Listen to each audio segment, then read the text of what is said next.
How do you spell F-U-C? All right. No, let's not go with that one. How do you Okay. spell Yep. it? When you were already spelling it? You don't know what I'll spell. That was just the first three letters. It was a very long word. Right. What the hell else could it be?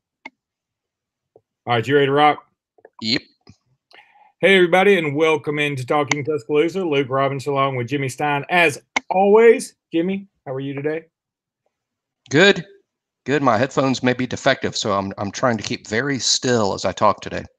Yeah, you had a lot of bumping and grinding going on, and not in a good way last time. Yeah, I wouldn't even know what that is. R. Kelly said, "Give me a call." The funny thing, of course, there's 1,000 funny, because nothing's more hilarious than R. Kelly raping children. But we've all known for years about R. Kelly in this, or at least because I'm plugged into pop culture, but it's not like not to an extreme sense. And I thought it was common knowledge that R. Kelly does this sort of stuff, and now he's actually being charged and it's in the news. And I'm like, where were you 10 years ago when everybody knew this was going on? Yeah, back when he could afford a defense. I was in a casino in New Orleans. This was a long time ago. It had to have been for I think this was around an Alabama game.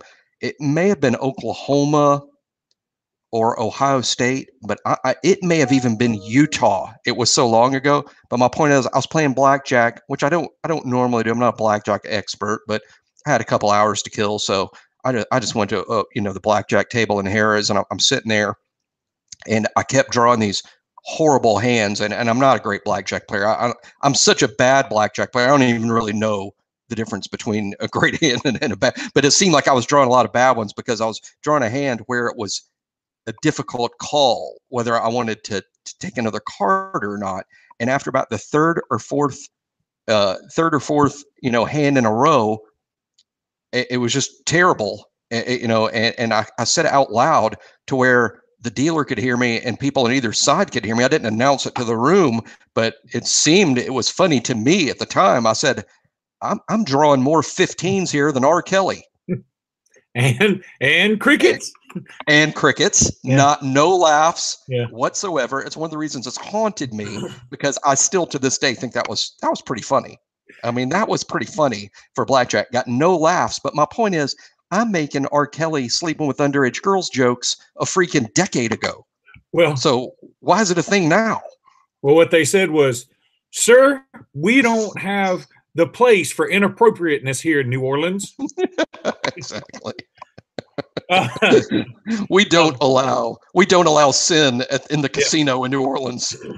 Speaking of inappropriateness, I took my daughter, back about 4 years ago, we took my 3 kids, at the time I only had 3, to New Orleans. And we're walking around Bourbon Street, and my daughter, who I guess was like 7 or 8 at the time, she sees like there are 2 homeless guys on the street, and they, like one of them's eating, a candy bar that had obviously been thrown down, and the other one's about to shoot up. And my daughter looks at me and goes, "Are you sure this is appropriate for us?" And I was like, I was like, it's 2 p.m. This is about as clean as it gets. I don't know what else to tell you. But I have to tell you something else funny really quick before we get started. My youngest daughter, my 2-year-old, she's a big talker, loves talk. Talks more than your average 2-year-old. And so we went out to dinner for my wife's birthday on Saturday night, come back and go to bed, whatever, wake up Sunday. And we're talking to the 2-year-old, Selah. And we said, "Well, Selah, how was the babysitter? Did you had a new babysitter?" She was fine. And said, "Good. So what did y'all do?" And she said, "We played with my kitchen toys. We played in the living room. Then we went to my room. She read me a book. She told me a story. She put me to bed. I started crying. I screamed for help. And then I went to sleep." Wait, you yada over the best part. That's right. She just ended. And she said it just like that. Like, I screamed for help. For help, and then I went to sleep. Yeah, it's like, well, no help's coming. So I guess I'll just, just go ahead and knock out 40 winks here. Who was your babysitter? Ted Bundy? No. I mean, she was like, oh, she had a great time with her. I mean, but that's just what Sela does when you put her down. And then lots of times if she's not crying, she'll, our dog's name is Zeta. She'll say, mommy, and just do that for like a minute. And then mommy doesn't come. Then daddy, and I won't come. Then she'll go, Zeta, anybody. I don't even have my iPad to text. That story is sadder than A Star Is Born. It is. Okay, so let's jump into. I want to jump into this. I actually wrote down some things to talk about today. Oh wow, we're totally prepared. Or one of us is. I watched the E60 on Trent Richardson. Did you see that? I have not. What was surprising? It seems like I know so much about Trent. So, what was surprising that you gleaned from this E60 episode? Nothing truly surprising, except I guess what was really surprising to me. He's not all that bitter about all the people that screwed him over. I feel a lot better about having almost no friends now because Trent's friends screwed him over royally, and in fact, his brother, who he apparently was paying like $100,000 a year to be a personal assistant, which, was essentially to do nothing. That's good.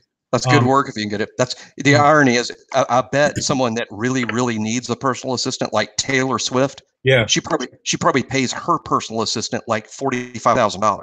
Yeah. Matt Kuchar probably pays more than her. Anyway, that was bullshit, by the way. But anyway, so yeah, but I mean, I was sitting there thinking, Trent Richardson's got more Klingons than Captain Kirk. I mean, these guys, and he said, okay, so he's paying his brother $100,000 a year, and he had to fire him, and now he's working. He's playing for the Birmingham Iron, which is great, and they're 3-0, and he scored 3 touchdowns yesterday. But he's making $75,000 a year, which isn't a bad gig. I mean, there are worse jobs in the world, like being Robert Kraft's masseuse, but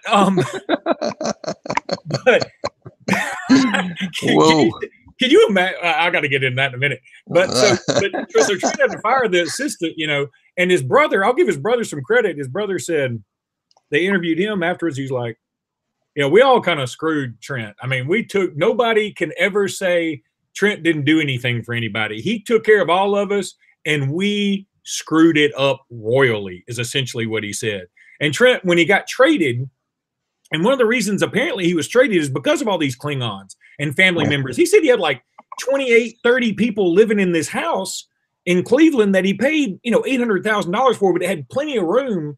But he had like 30 something people living in there. So he gets traded to Indy and he's like, oh shit, I got to move all my stuff. And so you got 30 built-in movers, right? He was like, not a one of them helped him move. They were like, you better hire somebody to do that shit. We're coming with you to Indy, but we ain't taking our shit with us. I mean, but he wasn't bitter. He was just telling the story, and he was like, I'm going to have a huge comeback. Now, he's got like 6 touchdowns in 3 games or whatever, but I mean, I don't think he can be in the NFL. He's still only averaging like 3 yards a carry for the Iron, but regardless, I mean, he's an Alabama legend. I just hate it that it didn't work out in the league. Yeah, I talked to an Alabama coach shortly after it was clear Trent was not going to be the same player in the NFL that he was in college. And I asked an Alabama coach that I got to talk to about, what's your guess as to why it's not working out for Trent? And he without hesitation said it was off the field issues that had nothing to do with his health, or he thinks that he thought that burden of what was happening off the field and all the leeches and Klingons weighed him down to the point. I mean, it is when you're talking about having to function physically at the highest levels in the world, you have to be focused and driven. And I think basically his entourage was nothing more than a distraction for him that made it very difficult for him to focus and do what needed to be done, because he didn't have anyone helping him. He had people using him. And I'm not surprised at all. If you'd have told me right after you said that he's making $75,000 with the Birmingham Iron, what would have been funny is, if on that E60 show, his brother's like, oh man, you're only making $75,000. He's like, all right, well, I'll cut my pay down to $60,000 to be your personal assistant then. Or he'd say, you better get on another team and make 2 checks. I'm getting 100 of that. That's right. You better make 25 somewhere else, pal. Yeah. You better get the Ubering. Wowza. So yeah, I mean, it was it was while there was something else you were just talking about shit, and there was something else he said in there that kind of blew me away. I mean, you know, he came from practically nothing, and I mean, his mom seemed nice enough. You know, she signed him up for football because he, you know, she was like, I want him to stay out of trouble. And but he said what was funny. He said, you know, he gets a $20 million guaranteed contract. And so people start calling him left and right. And they're like, man, my car is about to get repossessed. And he said, all right, how much you owe? And he said, $7,000. All right, it's on the way. And the next day, like the same guy would call, man, now you ain't going to believe this shit. Now my house is about to be repossessed. Like they about to come take all this shit. And he said, all right, well, what do I owe? You know, and he said, you know, I just turned around. And he said, one day, like after all the shit hit the fan, he said, I just decided, okay, I'm going to sit down and look at my bank statement. Now, he should have done this earlier, but I give him credit for doing it ever. And he said, I had like 22 Hulu accounts open in my name. Hulu was like, who is watching this much freaking television? There are only 24 hours in a day, and you have 22 Hulu accounts. But he said when he was playing for Cleveland one day, like the 5th game of the year, and you know he gets all these free tickets, and he had all these people up there, and he said in the middle of the game he was thinking, did everybody get enough tickets? You know, there's no way you can play in the NFL if you're when you're worried about that. Yeah, just can't do it. We're going all over the place here. Alabama schedules a series with West Virginia. What do you think about that? Solid. I mean, you know, we're in a position where there is basically 3 teams that Alabama can schedule where the national media says, and the fans around the country can say, oh, they finally did it. They finally scheduled a tough game. It could only be Clemson or Ohio State or Oklahoma, and that's about it. Maybe Texas. Maybe the new Texas, because Texas is apparently good again. But, you know, so we won't get, quote, credit for playing West Virginia, though you can name just any team in the country, any team in the top 10, just pick a random top 10 team. How about Oregon? They're going to be in the top 10 this year. If Oregon was playing at West Virginia, people would say, wow, pretty gutsy scheduling by the Ducks there. Right. You know, so we won't get, quote, credit, but I think it's a unique location. I think I would probably try to go to that game in Morgantown because I want to see Morgantown. It seems like a really cool place. So yeah, I think it's pretty neat, and I like it. But is it going to be enough to satisfy the critics? No. But the only games that would satisfy the critics are basically impossible to schedule because you know what happens when you call Clemson and you're Alabama and you say let's do a home and home. They're busy washing their hair that night. I mean, it's not a game that every program thinks is in their best interest. So there's no definites that Alabama wants to play that game or that Clemson does, because if you're Alabama right now, you say, why the hell are we playing Clemson in September when we know we're going to play them in December? Exactly. Yeah, you're right. But I applaud Greg Byrne for thinking outside the box a little bit here, because I'm always thinking, you know, I want to play somebody unique. And I did see another rumor about potentially a home and home with Oregon coming up. That would be interesting. Yeah, dig that. I would go to that for sure. And I'm all for, you know, instead of a Western Kentucky, maybe we schedule a Rutgers. If everybody wants us to get a Power 5 team so bad, Western Kentucky would beat Rutgers brains in. Yep. So, but anyway, I thought that was cool. Anybody you really want to see us play that we don't have coming up? Yeah, not in particular. You know, right now the program's going so well. We're playing these big games at the end of the year. You know, I don't care how good you think we might be. I don't want to schedule ourselves right out of the championship. Let's remember the toughest conference in college football is the SEC. I know all these other leagues might say they are, but it is not unquestionable. And I think the SEC is the toughest conference, and of the two divisions, we play in the toughest one. So our schedule is tough simply because we play in the SEC West, period. No one has a tougher annual slate than a member of the SEC West. So, and our East annual opponent, who's been bad for 10 years. And one of the reasons, by the way, we get ripped on our schedule lately is because Tennessee has been bad. So our annual East opponent hasn't been good. Well, guess what? They're about to be good again. I think in 2 years, Tennessee is going to be really good. So we just need to be careful not to schedule ourselves out of the championship. So I'm, personally myself, this is the way I look at it. People may say that this is wrong-headed and it's not challenging enough. But I would say to those people, well, you pick up the phone and see if Clemson wants to play us. They might not. You might be surprised at the reaction. They might laugh hysterically and hang up the phone.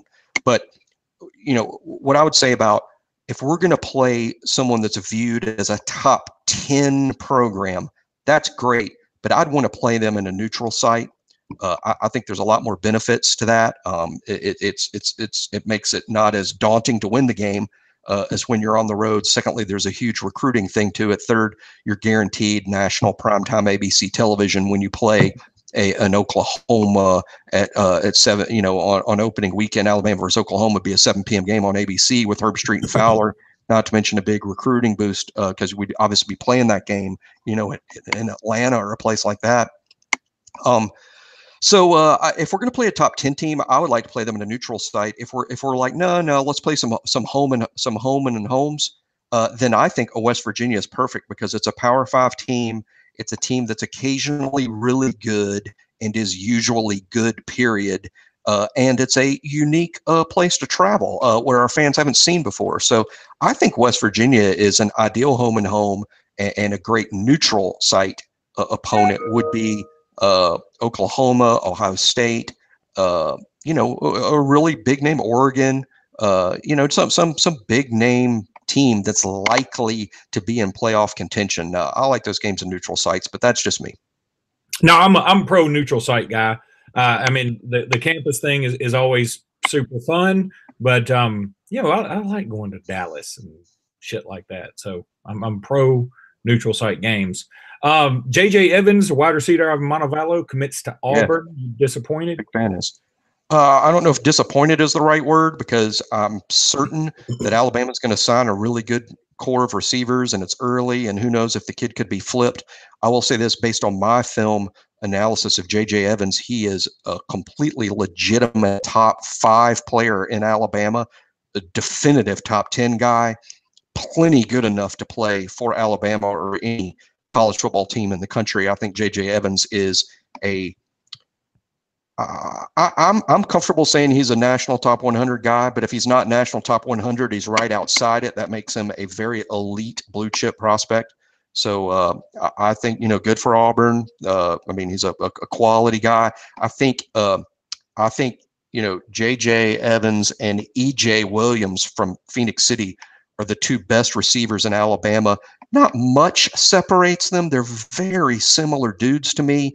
I think J.J. Evans might be a step faster, so I'm going to rate J.J. Evans barely ahead of E.J. Williams.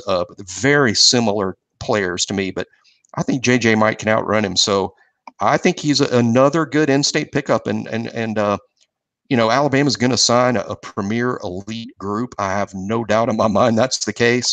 But Auburn is off to an impressive in-state start. I like their in-state kids. Rodney Gross, the linebacker, man, he's another top 12 type guy that's great that they picked up. Of course, JJ Evans that we were just talking about. I like kid out of linebacker. Demoy Kennedy from Theodore is also very good. He's a guy that I think would be good enough at Alabama. Really, all these guys I'm saying, J.J. Evans, Rodney Gross, Demoy Kennedy, they are all, Alabama level elite signees, in my opinion. Even Daniel Foster Allen, a pass rusher they got a commitment from St. Paul's in Mobile, is a kid with significant upside. He is a top 25 guy in state right now. I'd put him around 25, but I say that he played his entire junior year on a bad ankle and was still a top 25 type prospect. So Daniel Foster Allen might actually prove himself this fall to be more of a top 10 type guy, maybe with a completely healthy ankle that he'll have this fall. So Auburn off to an impressive start on in-state guys, whereas Alabama, as usual, the focus is outside the state. And I'll tell you one guy I want to talk about because we need to discuss for 30 minutes how the hell we pronounce his first name, but Bell Jones from Carroll City, Miami. God, I'm so glad you said. I had no idea. I said Tho. I don't know. TBJ. This is what I'm going to call him. Freaking awesome is what I'm going to. I think he's quintessential of why you cannot take rankings too seriously early, because I think he's a 3-star on the composite. Good Lord. I mean, that guy in reality is closer to a 5-star than a 3-star. He is a fantastic high school football player. Reminds me a lot of Calvin Ridley. I think this is a Ridley clone, maybe a bit smaller. And while that might hurt him down the road in terms of the NFL, it won't have any effect on his game in college. Jones Bell or Bell Jones or whatever the hell he is probably my favorite player I've seen on tape in the entire country in the 20. I didn't say the best. He's not the best, but he's my favorite. I mean, in terms of a wide receiver that creates separation in an instant. I mean, in an instant, he has separated himself from the DB. And this is a kid playing in, what are they called? 6A football, 7A football. I mean, the largest classification in inner city Miami. So this kid's going up against Division I guys every week, and he creates separation like a freaking magician. And that's why he reminds me of Calvin. You notice how Calvin, even though he was always double and triple covered, Calvin was open every time. And that's because he separates so easily, and that's what this kid does. So I'm excited about him. He's leaning to Alabama. He hasn't committed, but my understanding is that Alabama's likely to end up with him. And I won't care who Auburn signs in state if we end up with that. That guy's better. I've watched every player in Alabama now, and that wide receiver from Miami is better than any prospect in Alabama. Wow. Mm-hmm. You're saying he creates more separation than Robert Kraft on payday at the Orchids of Asia? That is the funniest shit. I think. I mean, it is a funny story on so many levels. It's also a whole hour on it. I'm sure we're human trafficking, but that's the downside. That's the downside. That's the downside to the story, and that is a completely different. I mean, that change. I mean, I laughed for 30 straight minutes when I first heard of this, and then we heard the human trafficking end of it, and it kind of like, well, maybe that's not very funny at all. And whoever's responsible for that needs to go to prison, not jail, prison for long periods of time. But Robert Kraft and the other customers there, they would have no reason to know that that's going on. It's not fair to say he's guilty of trafficking. He's only guilty of the misdemeanor charge. Well, but it's funny because I was talking to some friends and they said, Robert Kraft's getting killed for this, and it's bad, but the punishment is not fitting the crime because he's getting, his whole personality, his whole character is being assassinated. I said, look, when you're look, if it was just some average schmo, we wouldn't hear about it. There were probably 50 other guys that got busted in there, and we don't know anything about any of them. But when you're a billionaire, there are very few rules. One of them is don't go to a rub and tug in between a Domino's and a GameStop. Don't go to a rub and tug that just says spa on it. I mean, it's just so funny. I mean, what is your potential excuse? You walk in there and go, my back's really hurting, but I'm hoping you'd work on my front. I mean, what do you think is going to happen? I mean, okay, maybe they did bust this thing wide open when they knew they could get Kraft too for the notoriety. But if I were Robert Kraft and I wanted to do this, I would go to the person who owns the shopping center and say, look, I'm buying this for 7 to 9 minutes, and then you can buy it back at a reduced price. but I want to make this completely private property, and I'd want to make it so that I can do whatever I want to because it's mine. I mean, is it the dumbest thing you've ever heard of? I mean, he, you know, there seems to me other ways he could have accomplished the same mission by spending. Couldn't he have just walked into? Okay, he's in near Orlando, right? Couldn't he have walked into a Jackson Jill's or a Chili's and just held his checkbook up and said, "Everybody, I own the Patriots, and I'm not offering anything. I'm just saying I'm going to be in my car with my clothes off. Anybody want to come?" Well, I suppose he could do that, which would also make the news and also be equally hilarious if he did that. But if that made the news, people would be like, "Yeah, that's kind of the shit I'd do." I'm just saying, I was a billionaire, you ain't catching me at the. Well, I mean, I know the reason that these celebrities buy these girls is they're not buying the sex; they're buying them to go away.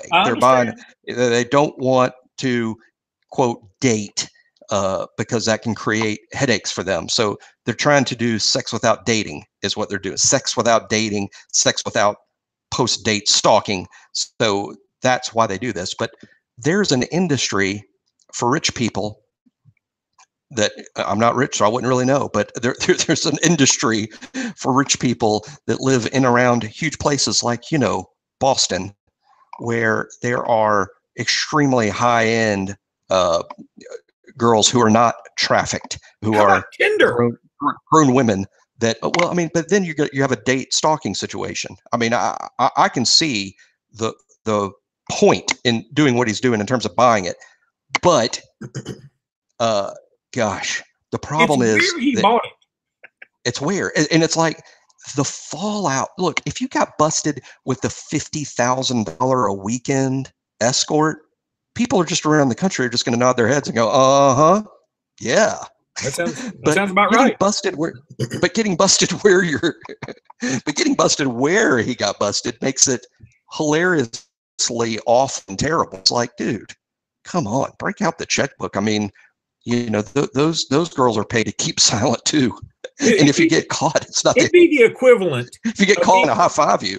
It'd be the equivalent of Jeff Bezos inviting you over for steaks, and then before you go, you see him at the Walmart meat counter getting your T-bones.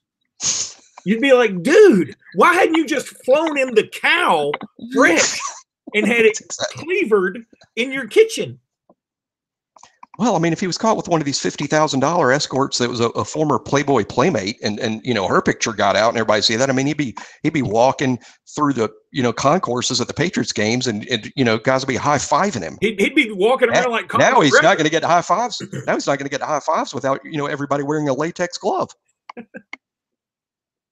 But I'll say this too, because here's the thing: if you work at Orchids of Asia, you're probably pretty used to, okay, I'm getting my $12 or $10 an hour or whatever it is, and I've got all these scummy bastards coming in there all the time. And then you're like, okay, this kind of sucks because Robert Kraft's going to come in here and he can't make a big scene, so he can't give me a big tip. I've got to do all the same shit to this old, gigantic human being that I have to do to all these other guys that are at least my age, and he's not going to pay me any extra.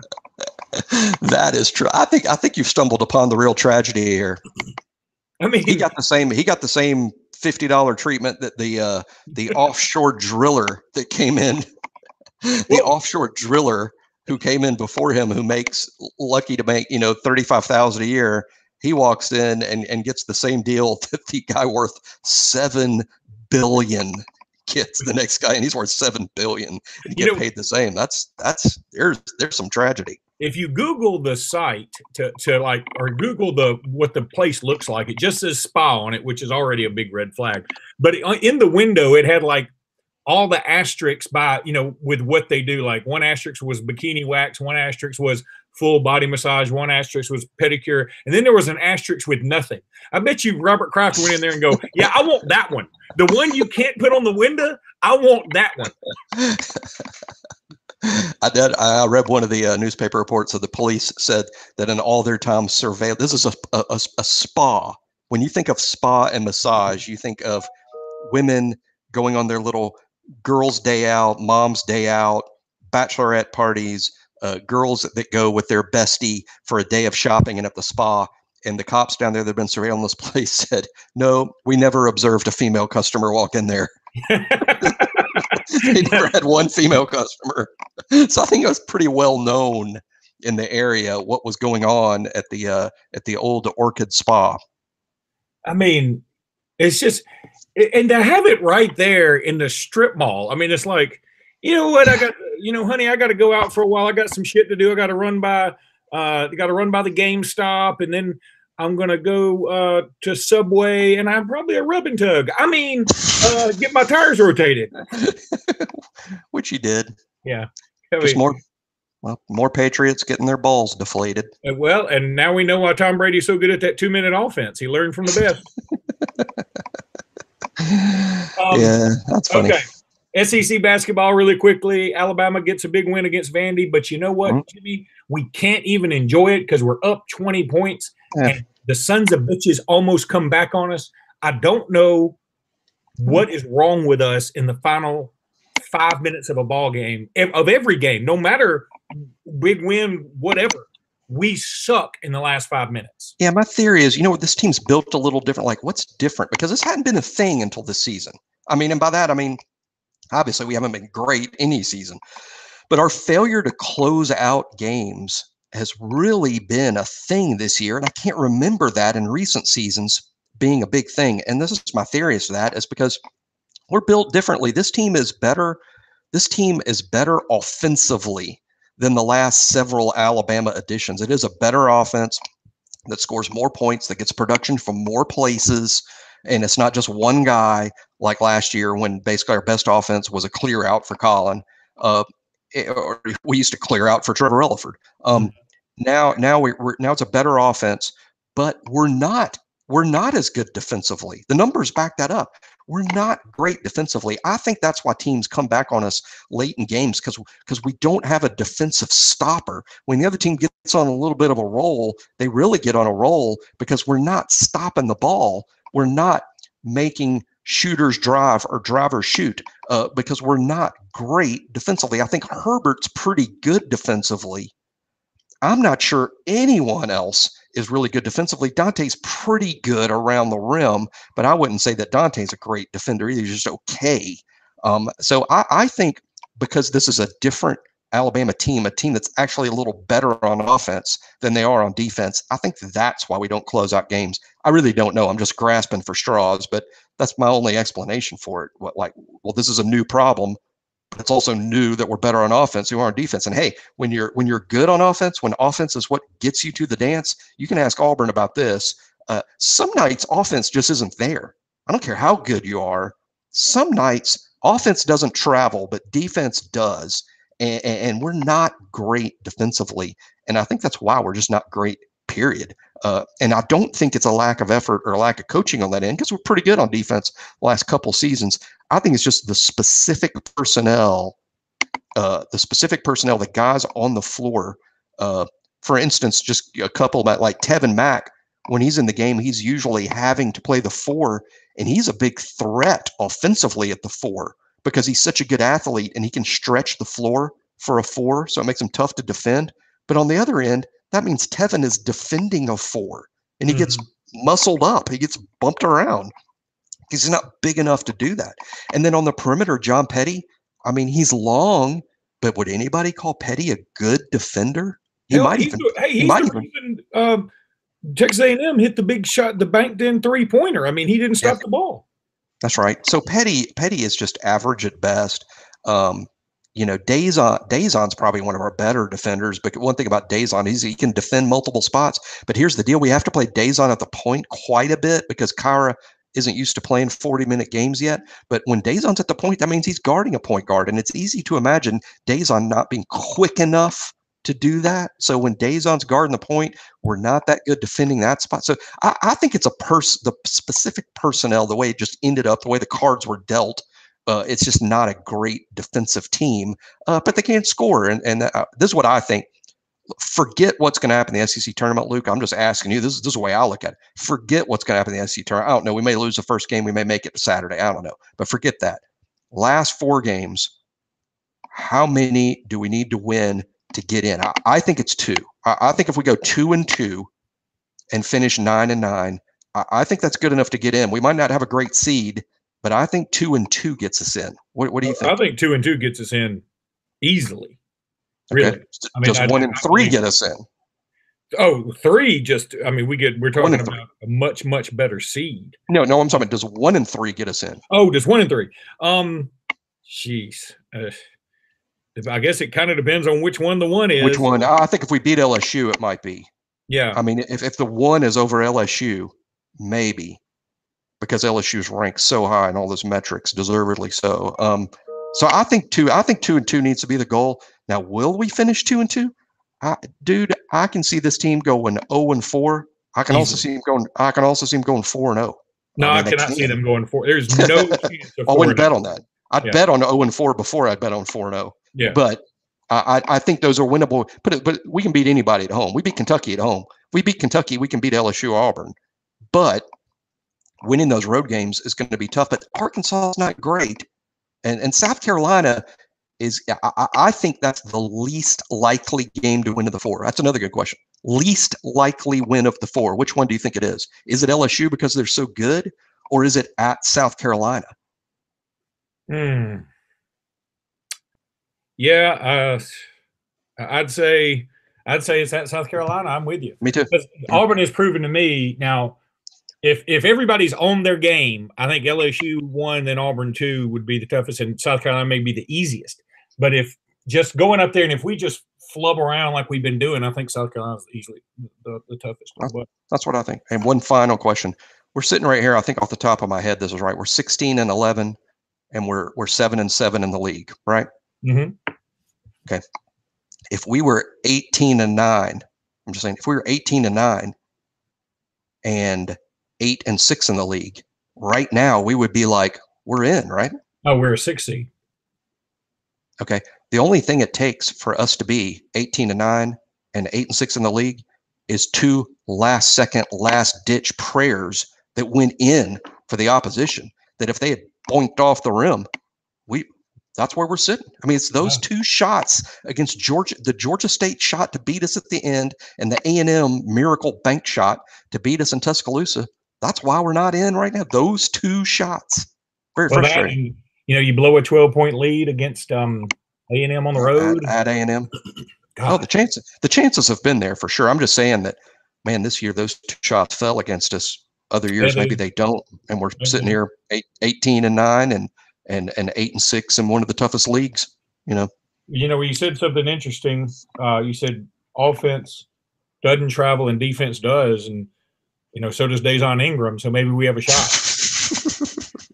What's funny? There were several times that Vandy game that I was watching that Dazon traveled much more than John Petty did against Tennessee, and I was thinking that pisses me off so bad. I couldn't agree more. I was. But they weren't called against Vandy, but he traveled his ass off. Yep. So, all right. I got to get back to work. Yep. Hey, man, everybody enjoy this Talking Tuscaloosa we did so quickly after a previous Talking Tuscaloosa. People are going to be shocked. The population. Think it's the same one. the population of Earth is going to be shocked that we put out 2 podcasts in about 5 days. Next week, we'll focus a lot on 2020 recruiting, because the week after that, we'll have spring practices to discuss. How about that? That is the truth, Ruth. All right, buddy. Roll Tide. Roll Tide. See you, man. See you.